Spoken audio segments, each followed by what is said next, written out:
What's up, guys? Hope you guys are all doing well out there. Today, just a quick lesson on area. Hopefully, you have already finished the lessons on unit conversions and perimeter. Now we're going to look at area. And so I had kind of gave that analogy on the previous video, the difference between perimeter and area.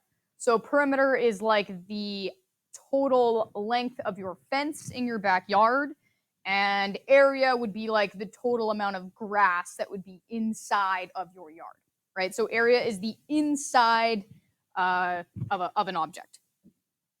So just a few reminders for formulas here. I'm going to go through all of them, but also if you haven't done so already, I would highly suggest you print out this formula sheet because you can use it as a reference for yourself because it has all of these conversion factors on them, as well as it has everything for the formulas that we're about to go look at. So for perimeter as well as area and surface area and volume, which we're going to get to a little bit later in some videos. So area of a square is really side times side. And we kind of combine that together to say side squared. Really, it's no different from area of a rectangle. We're just taking the side lengths, multiplying them together, and that tells us how much area is in between those two side lengths. So for this example here, well, the area of a square is equal to side times side, and the side length of this square is 5 centimeters. So area would just equal 5 times 5.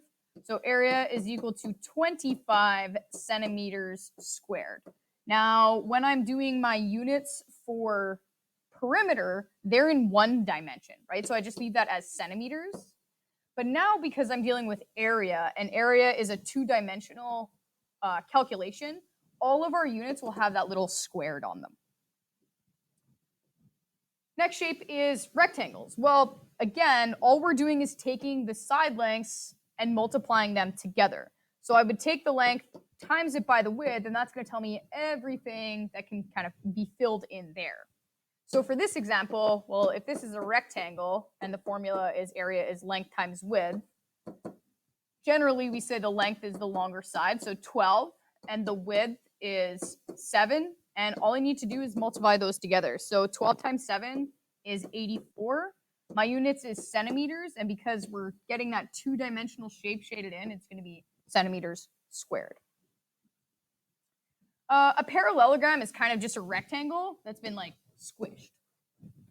So the thing to know about parallelograms and triangles is we're never going to use this angled side for our calculations for area.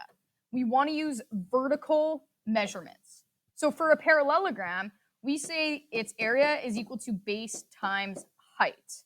And the base is like the bottom length, and the height is the vertical length. Okay, we're not using diagonal measurements in our calculations for areas of parallelograms or triangles. So if they're asking me to figure out the area of this parallelogram here, well, area is equal to base times height. If you want to leave that as length times width, it's really not going to change anything. So the area would equal the base, which is 15, times the height. Now, again, this is 10 and this is 8, but height is vertical. So you need to take the vertical measurement of 8, not that angled side length. So the area of this parallelogram is going to be 15 times 8 is 120, and my units is centimeters squared. Triangle. I'm sure most people know this formula off the top of their head. Area is 1/2 base times height, or like area is equal to base times height divided by 2. You can see it written multiple ways. The formula is the same regardless. Again, when you're looking at these diagrams here, the base is generally that bottom length, and the height is vertical. We do not include, if there was any numbers on those diagonals as our base or our height. We're looking for vertical and horizontal measurements. So, and the reason that works is because technically this is just like a rectangle, and it's half of the rectangle. So that's why we can just divide it by 2 or times it by 1/2. That's how we figure out our area of a triangle. So area is equal to, let's say, 1/2 base times height. Well, the base here, even though this is upside down, is going to be 10. So area is equal to 1/2 of times 10 times the height. So that's the vertical height of 8. So half of 80, my area is going to be 40 centimeters squared. All right, last one is a circle. So if you remember, area is equal to pi r squared. And you have to be using the radius of a circle, not the diameter. So if they would have gave me this here and they said, oh, this is 20, that's the diameter. So if you use my formula, I'd have to use the radius, which is half of the diameter. So my radius is 10. Okay, so make sure you're using the correct radius or diameter for circles. So here, to figure out the area of this circle, so again, area is that two-dimensional area inside. So area is equal to pi r squared. So pi, which is 3.14, the radius of 5 squared. So if you don't have a pi button on your calculator, again, I kind of said yesterday or in the previous video, use 3.14. So 3.14 times 5 squared. Remember, 5 squared is 5 times 5, not 5 times 2. And put that on my calculator, I'll get 78.5 centimeters squared. All right, so that's just a basic review on the formula and how to use them. So now let's go look at a few problem-solving questions. So it says a pizza with a diameter of 12 inches fits snugly into a box of what area? So like if I'm thinking about this, here's my 12-inch pizza, and the diameter is 12 inches, which means, it's 12 inches that way, and it's 12 inches this way, and every other direction, right? It's 12 inches. If it's going to fit snugly into that box, I'm going to probably say, well, the length of the box here has got to be just a little bit more than 12, right? So probably like, I don't know, 12.2 inches, let's say. So let's say my pizza boxes are square. So this is 12.2 inches. And these are all the same side length. Well, what is the area of that box? Well, then I just need to figure that out. The area is equal to side times side for a square. So area would equal to 12.2 times 12.2. The area of the square pizza box would be 148.84 centimeters. Or sorry, that's not centimeters. It's square inches. Inches squared. Okay. Next one, Kevin would like to replace the carpet in his living room. He used his imperial measurement tape to measure the dimensions of the room. So his room is 12 feet by 15 feet.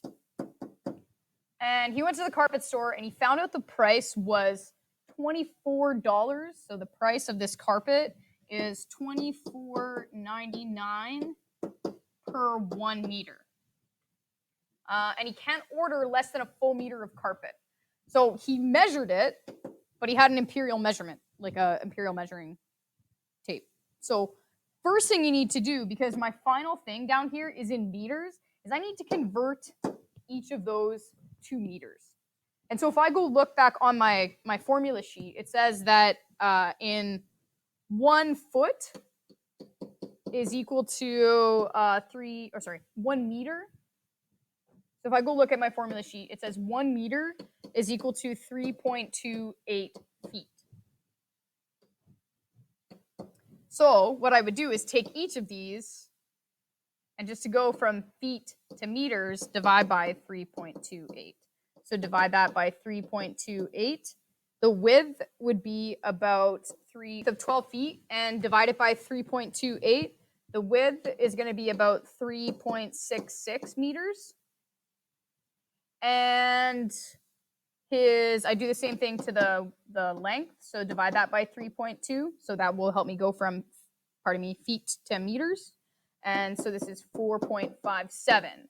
Well, now I got to figure out the area of that room. And the area is equal to length times width. So area would be equal to 3.66 times 4.57. And so when I multiply those together, it's 16.73 meters squared. That's the total area of the carpet that he wants to replace. It also says he cannot order less than a full meter of carpet. So if he has to order, he's going to actually have to get 17 meters squared. He can't order that exact what he needs. Plus maybe he messes up a little bit. going to want to order a little bit more than he would need. Then it says, well, how much is that going to cost? Well, all I need to do then is take this and times it by the 17.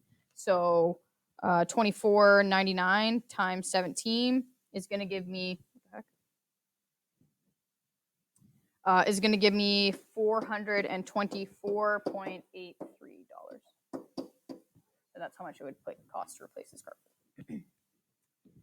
Last question here is often the type of question that most people have difficulties with because you're working backwards. So it says, what is the width of a rectangle whose area is 25 centimeters squared and length is 6 centimeters? So if I'm not really sure to start, I'm just going to kind of say, like, well, what do I know here? They're saying, what is the width? They're asking me, what is the width of a rectangle? So I got some sort of rectangle here.